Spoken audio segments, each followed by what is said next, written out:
members of Congress from each side of the aisle, okay? Democrat, Representative from Illinois, Raja Krishnamoorthi, and Republican from Texas, Pete Sessions. Good to see you both. And in advance, thank you for a Friday night, and thank you for coming on with a member of the other party. I can't wait until the day comes when that is not something worth noting. But thank you for doing it tonight. What you don't know, Chris, is that we're all, the three of us, or he and I, and you and I, are good friends. I do know that. And we go to the gym at the same time in the morning when Congress is in session. Yeah, I heard that you have a big grunt game, Raja. I heard in the gym you make a lot of noise. It's a lot of noise. You know, you got to keep the noise down. You got to stop dropping your weights. Nobody likes it. All right, let's talk a little politics, but then more policy. Raj, what do you make of Obama and Harris saying what they've said? Do you like the posture? I think they're going to say what they're going to say. I think the biggest thing is that there's a lot of buyer's remorse out there. I mean, we're getting a lot of calls right now, Chris, from Republicans, Democrats, independents, people across the spectrum, just complaining about the chaos right now in the stock market. And now we have, basically people's 401ks, their retirement savings plummeting over 2 days. And now talk of a recession. We're heading toward a recession and layoffs at major companies in our area, including Stellantis, which just announced that they're going to be laying off 1,000 people, Chris. That's a lot of people all at one time. Mm-hmm. People are upset, sure, short term. The mid and long term, though, goes to the person with the better idea. So do the Democrats just laugh and say, we told you so? Or do you have to come up with policies and ideas that will sound better than what they're seeing right now? We absolutely have to have the better ideas. At the same time, a really bad idea is blanket tariffs to basically extract revenues from companies and consumers ultimately and hardworking families to fund tax cuts. That's a horrible idea, and people don't like it. I'll just tell you one story. I got a call from a small business person who basically said that his orders are drying up. He is unable to control his costs. They're going through the roof. And now he's about to close up shop here in the U.S. And he might be moving to another country at this point. I mean, this is the kind of thing that small business people, and I'm a former small business person. I signed the front of the check and the back of the check. This is real world pain that's happening right now, Chris. Pete, what are you saying to people who want to know how long and how this gets us to a better place? I think it's important to know, Chris, that first of all, that we had a good idea that the president was going to do something, that his mathematics about the effect, not just the overall effect, but the effect of what he would do, he felt like it would be positive for the country.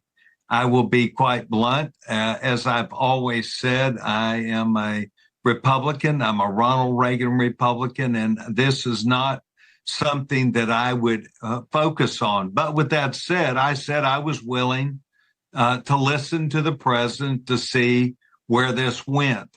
The last few days have provided enough feedback to me to say maybe it's something that he's going to have to go back and check his calculus.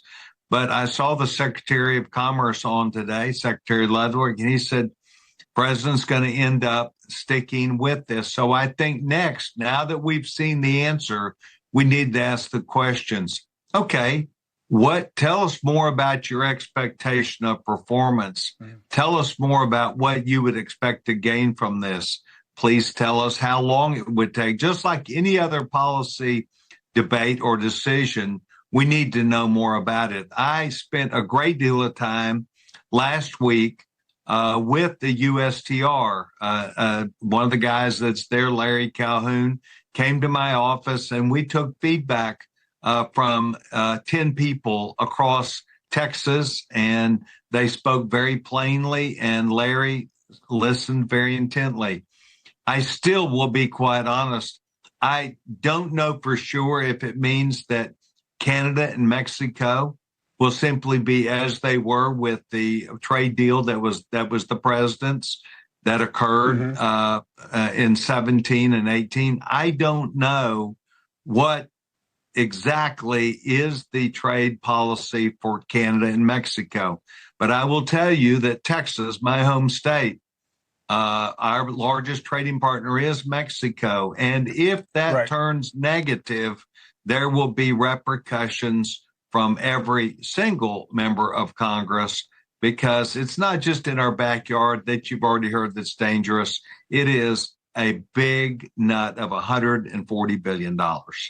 No question. And look, Trump has a tendency to swing for the fences. And he went bigger than we've ever seen with the tariffs, broader and deeper than we've ever seen before. Tariffs, like tax policy, has to be targeted, circumstantial, and surgical. And he is not any of those things right now. So I'm very respectful of your misgivings, Pete. It's very rare in this environment. Question for each of you. And Pete, I'll ask you first and I'll end with you, Raj.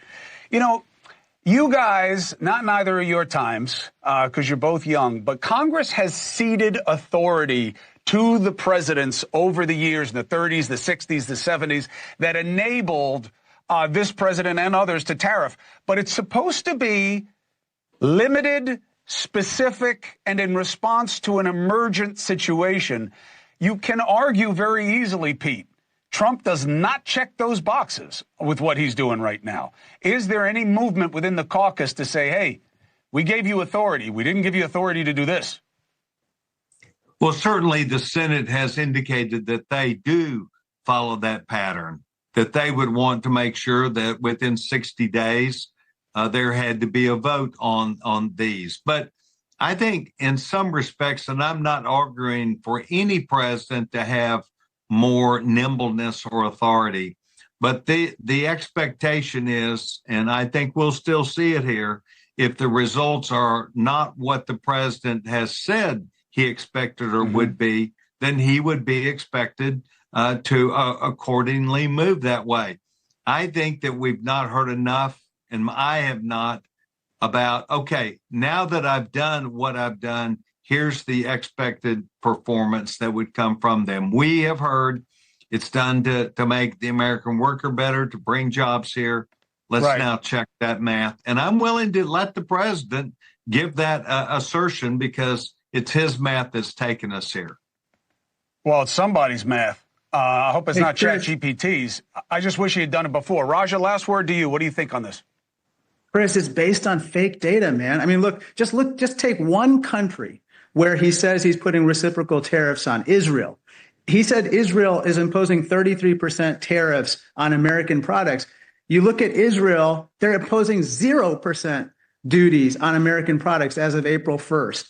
And so that's just wrong. And you're absolutely right. We in Congress need to take our power back from the executive on this. There's a privilege resolution coming to the floor. I hope that Pete will please consider it, that basically ends this fake emergency so that we can get back to more reasonable trade policy. Well, look, Pete and the rest of the caucus are going to want the president to lead. And I would argue that he should have made the case first. And he should have told the American people, you're going to have to forbear. You're going to have to not buy Chinese products. You're going to have to buy American. You're going to have to buy less for a while if we want this to work. But he didn't. So now he's going to have to do it after the fact. We'll see how it goes.